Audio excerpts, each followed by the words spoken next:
certified as a psychotherapist with an emphasis on couples and family therapy.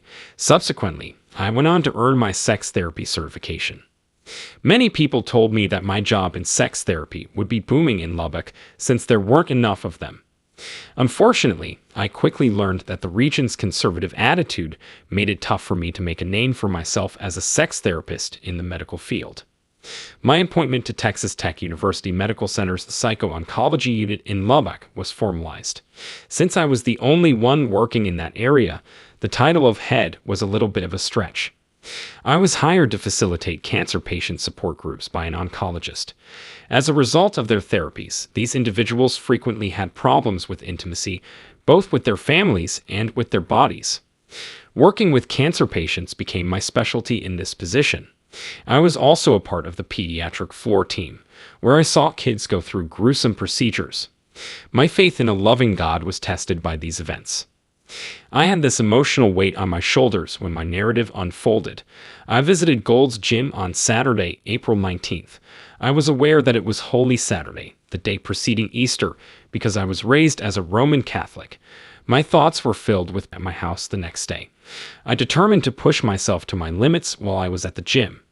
Because I had worked so hard to strengthen my arms and chest, I foolishly believed that I should be just as capable of lifting twice my body weight with my arms as I was with my legs. I loaded it up using a contraption that allows you to sit and push weights.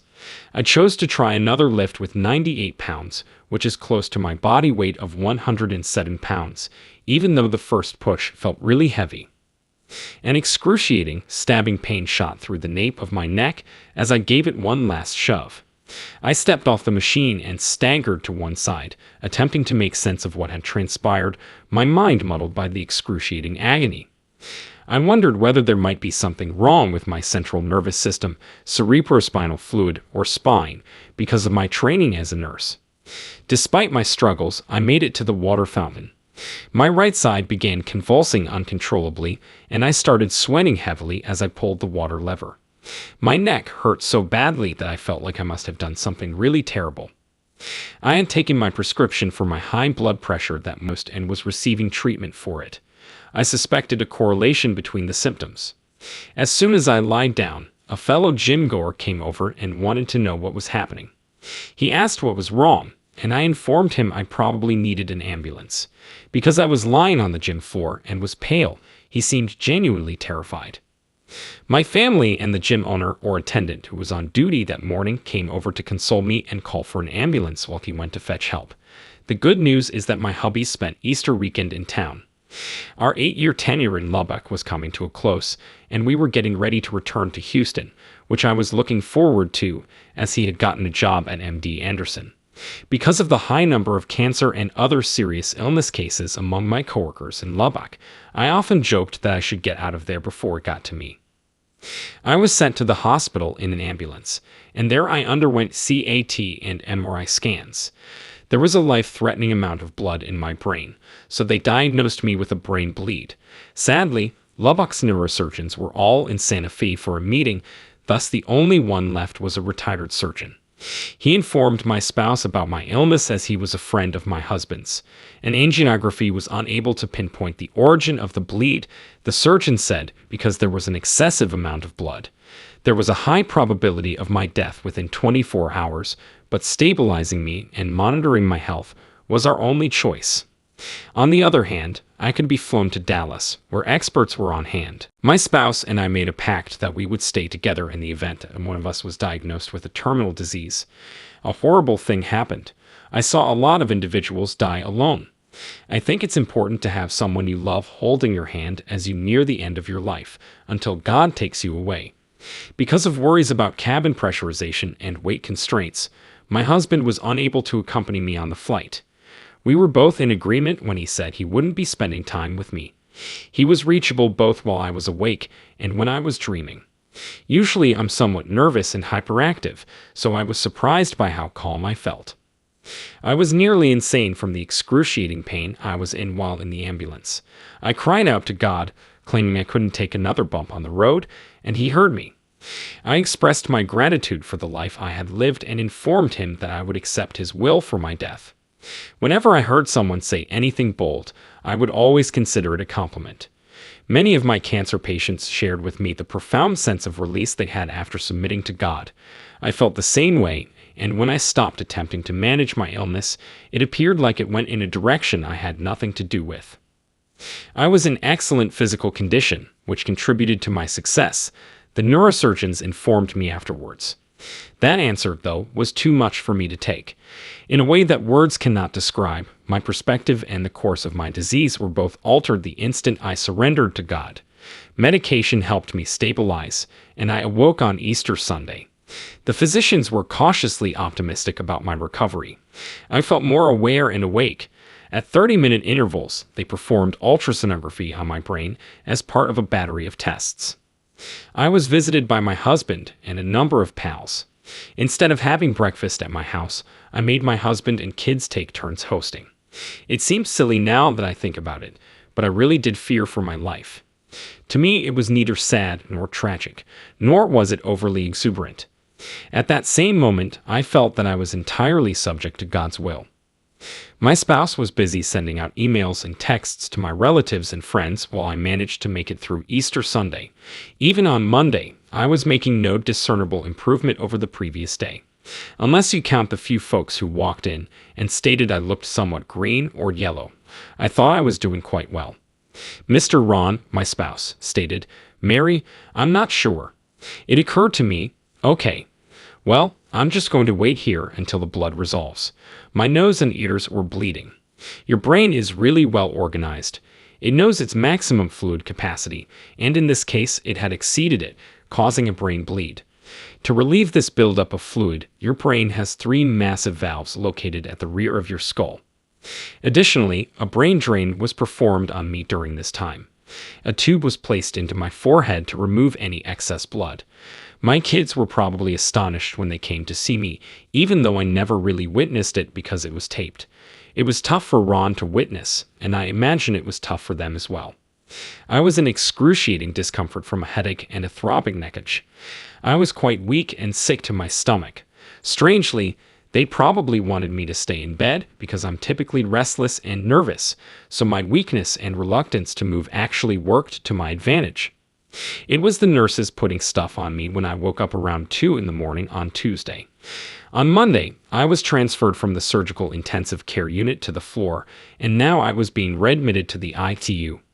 My oxygen levels had been steadily declining, and they were keeping a careful eye on me.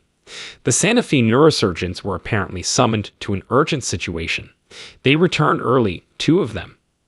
I was advised to undergo brain surgery. They thought I was getting septic after they found the aneurysm. The aneurysm had already ruptured, therefore coiling was out of the question unless surgery was performed. They may have avoided accessing the brain by coiling instead, which would have allowed them to pass through the groin. Yet they were compelled to crack open my cranium. As I was chatting with Ron and getting ready for surgery, I noticed a bright white light in the room's top right corner. Prior to this light, I had worked as a nurse in intensive care units and during surgeries. It was otherworldly, glowing, delicate, and a distinct hue. In my mind, I said, "Is that a tunnel?" Its surface was rough and uneven, resembling a tunnel within a tunnel. It began to approach me as I watched it, and then the screen went dark. Looking at it, I was underwhelmed because it seemed so little. I felt a strange sensation, though, as I started to sink into it. My body was not lying flat, but rather erect, and my eyes were acting strangely. They were able to see what was behind me. What shocked me was not just the sensation that my body was on the bed, but also the awareness that my consciousness, an essential part of who I am, was there as well. I could almost feel it as an extension of my very being. Ron was one of the people whose clothes I could see. He sat with his head buried in his hands and was looking at a surgical consent form with tears flowing down his face. Out of nowhere, my focus changed. Another item fully enthralled me. A gentle pinkish light enveloped the room as I found myself inside. As if there were no boundaries at all, the room seemed to stretch out before you. It turns out that I wasn't the only one going through this. For reasons I can't quite put my finger on, I had the distinct impression that I had been there before. Everything seemed interrelated, and the only way I can explain it is as an overwhelming sensory experience. Without remembering what happened exactly, I felt a great embrace the second I felt a presence. I felt the divine presence as a divine messenger informed me that my time had not come. As much as I wanted to stay in that heavenly presence, a twinge of disappointment washed over me. I had never known love like the one I experienced. It was completely different from all other forms of love. I made an effort to persuade by enumerating all the wonderful things I had done. Given free cancer care, prayed for the dying, and worked hard to be an excellent mother, wife, and employee. However, God merely wanted to know if I had ever experienced love like the one I felt at that very time. Truthfully, I hadn't. An overpowering love from God spoke to me, saying, "You can do better." Even though I don't remember ever leaving that spot, when I woke up, Ron was shaking me and his voice was worried. The physicians had to make a call, had to cut a vessel in my brain during surgery, which may have permanently altered my life trajectory. I was told I would lose the ability to run, which was a big part of who I was. Regardless, I comforted them by saying, "It's okay. Nobody is going to kill me. It is not my time. I have already spoken to God." I woke up feeling depressed after the operation. For months, I wallowed in misery over the loss of that heavenly encounter. You can do better. The recollection of that interaction, the love I felt, and the message it conveyed are all things I think about on a daily basis. Every day, I wonder if I'm making a difference enough to erase this deep impression and move on with my life. Am I advocating for the benevolence of God? How careful am I with the abilities He has given me? Am I demonstrating a deeper form of love for others, as He taught? Every time, I say the same thing. I'm trying, but it's really difficult. Through this experience, I have grown as a therapist. I try not to pass judgment as much, and I think empathy is the greatest asset we can share with one another. Stop thinking about it in terms of right and wrong. Each of us is integral to the whole, and we are all heading in the same direction. I believe in a God who is both my source and yours, but the way to Him is unique for every one of us. In my view, God has a personal knowledge of each and every one of us. He has an indescribable way of connecting with us. Here our thoughts, intellect, and physical selves are all constrained. I now feel much more compassionate and cognizant of the richness in the world as a result of this experience. No matter what I see, I always find myself asking how I can